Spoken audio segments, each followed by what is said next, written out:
ले लो मटर की दो फलियाँ, ले लो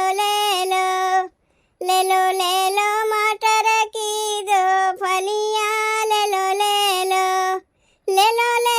मटर की दो फलियाँ, ले लो मटर की दो फलियाँ, ले लो। समधी के बहिनी हाट कर गईली, बाजार कर गईली, नेबू नौरंगी के मोल कर गईली। केहू हाथ छुएला, केहू गाल छुएला, केहू अनके बोला के प्यार करेला। ले लो मटर की दो फलियाँ, ले लो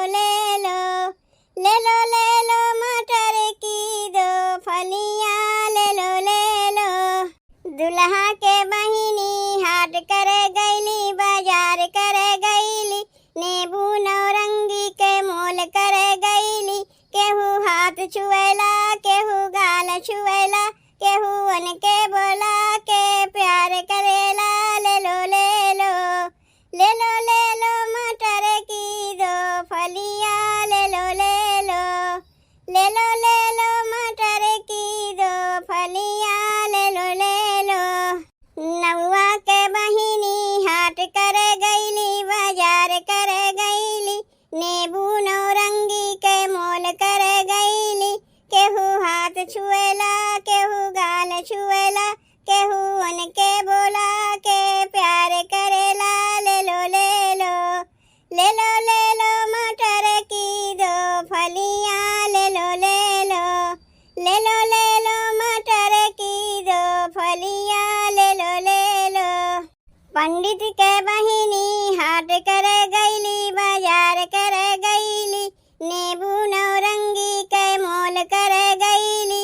केहू हाथ छुएला, केहू गाल छुएला, केहू अनके बोला के प्यार करेला। ले लो मटर की दो फलियाँ, ले लो मटर की दो फलियाँ, ले लो। बरती हमन के बहिनी हाट कर गईली, बाजार कर गईली, नेबू नौरंगी के मोल कर गईली।